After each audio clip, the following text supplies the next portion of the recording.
आखिर रेगिस्तान में इतने रेत आए कहाँ से। दोस्तों, आपने तो ये कभी ना कभी जरूर सोचा होगा कि रेगिस्तान में इतना सारा रेत कहाँ से आया। क्या एकाएक इतना सारा रेत कहीं से आया यहाँ पे? ये तो पॉसिबल नहीं है कि एकाएक इतना सारा रेत आ जाएगा। और ये भी पता होगा कि रेगिस्तान में जो रेत है वो धीरे धीरे बढ़ते हैं। तो आखिर ये रेत बढ़ते कैसे है, रेत आ कहाँ से रहा है? तो मैं आपको सब कुछ बताऊंगा क्लियर करके कि आखिर रेगिस्तान में रेत कहाँ से आते हैं, और भी रेगिस्तान से जुड़े कुछ ऐसे इंपॉर्टेंट बात जो कि आपको जानना चाहिए। आप रेगिस्तान को देखेंगे तो आपको चारों तरफ सिर्फ रेत ही रेत दिखाई देगा। वैसे ऐसा भी नहीं है कि रेगिस्तान में सिर्फ रेत ही होते हैं, पथरीले और बर्फीले रेगिस्तान भी होते हैं। हालांकि ये बात अलग है कि इनका ज्यादातर हिस्सा रेतीला ही होता है। लेकिन रेगिस्तान में इतने रेत आए कहाँ से? क्या रेगिस्तान में पेड़ पौधे उगा सकते हैं? रेगिस्तान रात में ठंडा और दिन में इतना ज्यादा गर्म क्यों हो जाता है? क्या रेगिस्तान का रेत है उसे हम घर बनाने में इस्तेमाल कर सकते हैं? तो सब कुछ मैं आपको क्लियर करके बताऊंगा। तो प्लीज आप लोग वीडियो को एंड तक वॉच जरूर कर, क्योंकि आपको इससे बहुत ही ज्यादा नॉलेज मिलने वाली है।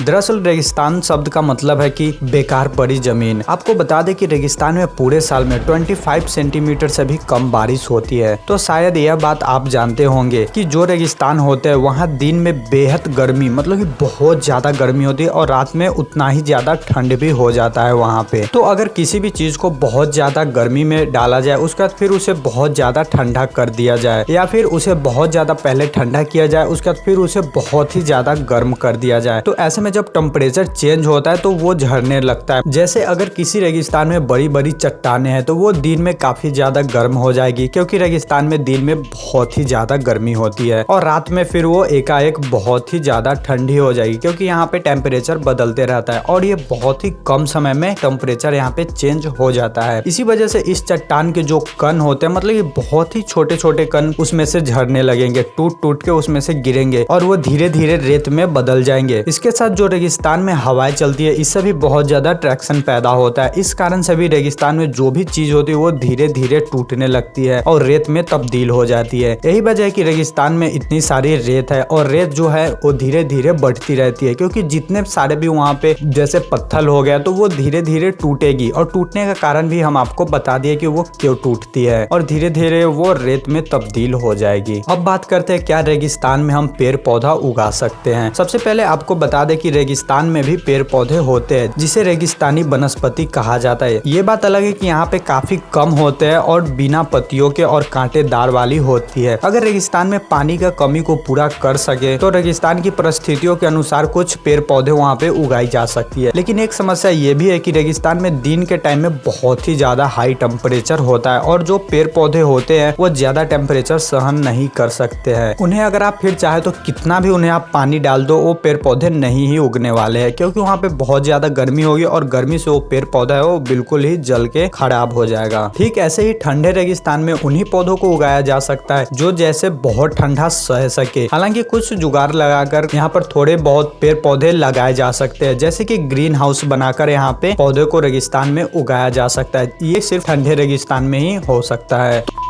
तो आपको ये भी क्लियर हो गया है कि क्या हम रेगिस्तान में पेड़ पौधे उगा सकते हैं या नहीं। तो अब हम बात करते हैं कि रेगिस्तान में दिन में इतना ज्यादा गर्मी और रात में इतना ज्यादा ठंड कैसे होती है। रेगिस्तान दिन में काफी ज्यादा गर्म होते हैं, और जैसे ही रात होते हैं वहाँ पे बहुत ज्यादा ठंड हो जाते हैं। बता दें कि जो चीज जितना जल्दी गर्म होता है उतना ही जल्दी ठंड भी हो जाता है। ये तो आपको बहुत अच्छे से पता होगा। जैसे आप गैस पर पानी गर्म करते हैं तो उसे गर्म होने में थोड़ा समय लगता है, और उसे रख देते हैं तो वो ठंडा भी धीरे धीरे ही होता है, जबकि स्टील का बर्तन जितना जल्दी गर्म होता है उतना ही जल्दी ठंडा भी हो जाता है। बिल्कुल ऐसा ही रेगिस्तान की रेत दिन के समय में जितना जल्दी गर्म होती है, यानी जितनी जल्दी वो हीट को अपने अंदर ऑब्जॉर्व करती है, रात के समय में उतना ही जल्दी उसे निकाल देती है और ठंडी हो जाती है, जिससे रेगिस्तान दिन में बहुत ज्यादा गर्म होता है और रात में बहुत ही ज्यादा ठंड हो जाता है।